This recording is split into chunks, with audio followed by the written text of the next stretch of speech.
Hey, what's up, guys? I am a little late to the party, but better late than never. I'm going to be going over the Fabfilter Pro Q3 or Q squared, and I'm going to go over kind of what excites me about it and just give you a general like rundown of how I'm digging it. And the thing about Fabfilter plugins is they put a lot of thought into their interface and user experience, I suppose you'd call it. I figure they wanted to make it as usable as a mixing console. Like a mixing console, you without even looking, you can reach and then adjust a band. It's amazing. I think they wanted to do it the same way in here. It starts out like this, and you're like, what the heck's going on? You create bands by just double clicking, and you can move them around.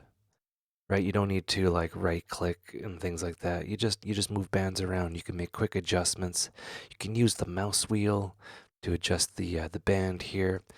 It knows that if you select this area over here, you probably want a high pass filter, and you can have a high pass filter here. You can mouse wheel and you can select the steepness, things like that. Let's say if you want to double click to create a band and then you want to type in a frequency, you don't have to type in 4000. You can type in 4K and it'll automatically kind of know what you're talking about. When you talk about 4K, you're thinking about 4000 hertz. So it's very usable. And what you can do is you can grab things and move them around. It's just there. It wants you to move stuff around and experiment and get your mix or your master or your sound design or whatever all good to go. So I'm gonna go through, yeah. Now that I've completed nerding out about this whole thing, I'm gonna select everything and hit X to delete. And I want to talk about the first thing that's really exciting. So in my day, if you wanted a brick wall filter, you need to like buy something called a Cambridge EQ, and the idea was that like yeah, just brick wall filters. When I say brick wall, the filters slopes. So you got dB per octave here, all the way down to brick walls, like a very steep cut. And if you wanted to do this, it wouldn't sound good. Unless you had like lots of DSP and you could throw lots of math at it. But the filters in FabFilter have always been extremely high quality, and I guess they waited until now to put the brick wall in here because now they have a very clean quality, even on zero delay, quality filter. And I'll just give you an example of what that sounds like right here. So I got my little techno jam here.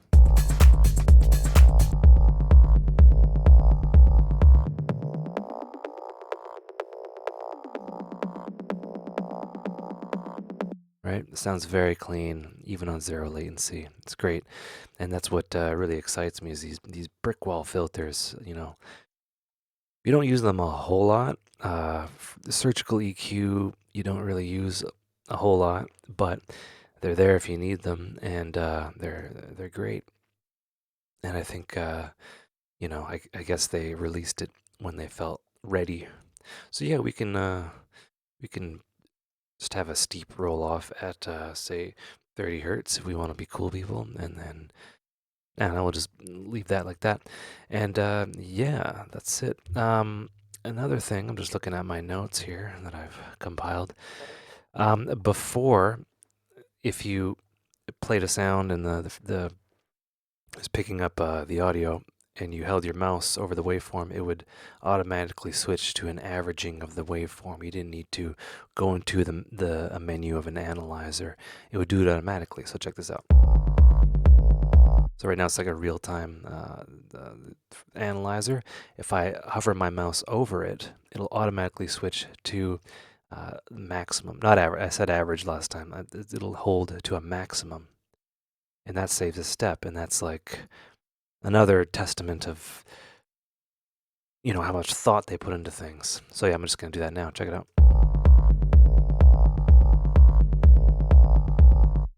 All right, so we have a bunch of these things now.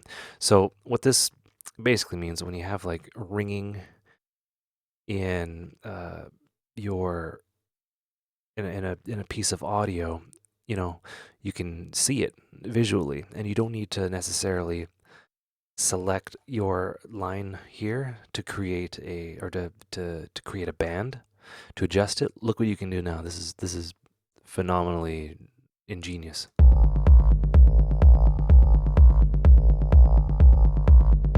Oh. Oops. All right, so just grab that guy. It automatically creates a band for you at that particular frequency. And I messed up the first time grabbing it because it's a little bit cold in here. My hand's a little bit numb, plus neuropathy. But anyway, yeah, you can just grab things and do like reparative EQ very quickly. And it's like, trust your instruments. Like, look at what your instruments are telling you.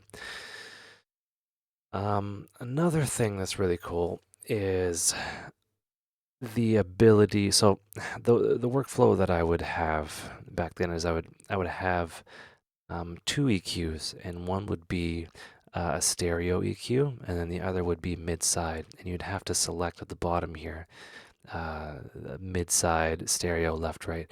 But now they've combined them all into one, so I can use one interface for stereo and mid-side. So we'll just do that now. So you just double-click to create a band, and you can move it around, do all sorts of fun stuff. I can go mid and side independently, and then I can right click, and so if I take a side band and I right click, I can split that, and now I have independent control of the mid and the side, and I can get some really cool kind of things like that without even having to open up another instance. It's all in the same instance, which makes things easier visually, and if and this opens up the possibility was there before, but now it's there even more so. I can have independent left and right um, bands in conjunction with the mid side, and do some creative mixing stuff there, and kind of adjust my stereo image to taste, and have it all there in front of me, and I can do some wacky stuff, and all sorts of things. So there's that as well. So I'm gonna go to a different um, instance here. I'll just drag that in there. So this is my percussion-y bit.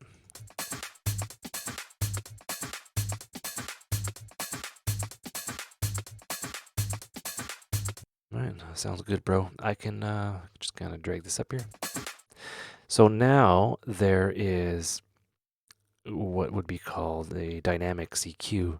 And you're just like, well, where is it? I don't see it. Well, they kind of hid it for good reason. And the idea was, according to writings on the internet, is a lot of people don't want to use this, but if they want to use it, they don't mind it being in a menu or something like that. As far as I know, there's two ways to go about it.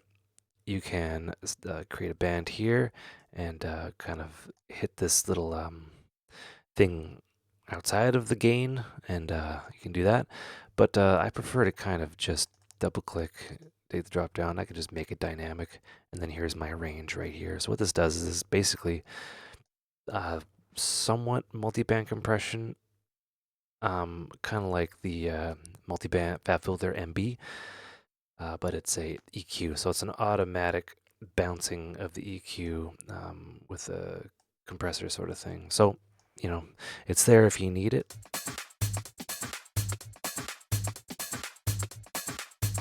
So we can get some neat little upwards compression or kind of control things this way. So you can create some de-essers or like harsh kind of frequencies using this. Very useful, and it's automatic attack and release, which is good. This auto here is the threshold as well, and let's see here. Yeah, it uses a soft knee. So yeah, just for those wondering, it uses a soft knee. But let's keep it on auto, and there is that, which is pretty cool. and we can play everything together essentially. As an example, oops, I can select that and I can make just a gentle 6 dB per octave roll off.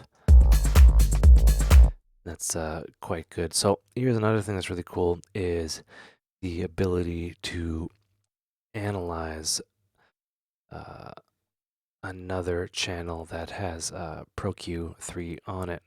So what I can do is I can go over here to the first Pro Q. And we can see that, and we can see it overlaid. So this would be, you have to rename them. For some reason, it's not automatically picking up the channel name. Maybe that's something that Ableton and Fabfilter need to work out. This would be Perc. And then this one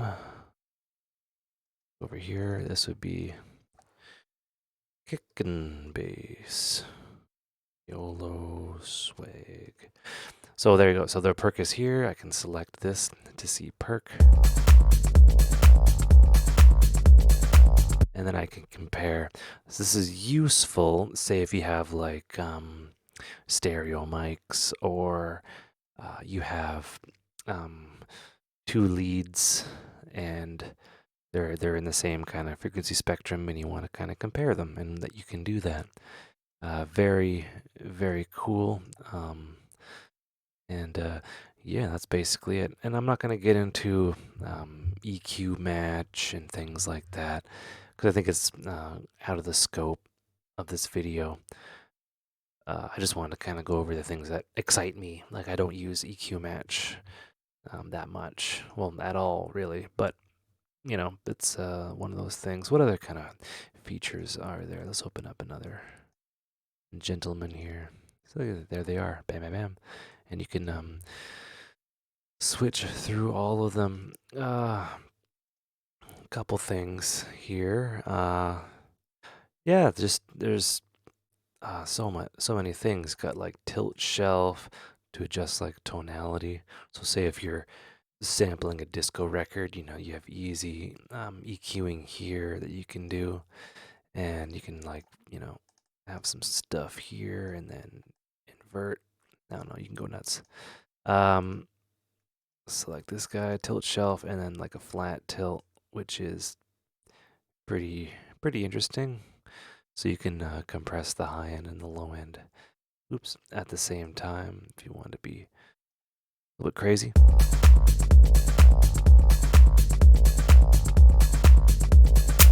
Oop. All right, you could do stuff like that. What else is there? Yeah, just really the ability to get really surgical. So if you have a bell band here, you can mouse up, and that'll make it kind of sharper. But if you go into the dB per octave, you can actually adjust the filter size, so you can get right in there and just do some wacky stuff, and maybe even, if you're so inclined, make like different bands. This could be on your master bus. Think of these as crossovers. And you can have some sort of upwards compression kind of thing going on. I don't know. The possibilities are endless. Yeah, you can get like really robotic with it and get some things that are unnaturally natural. I don't know. Because, you know, it's really hard to make Pro Q3 sound non-transparent, even on zero latency. Zero latency is like their worst quality, and I use zero latency for almost everything. Typically, you'd want to use natural phase, but yeah. Anyway, hope you guys learned stuff. Take care and have a good one.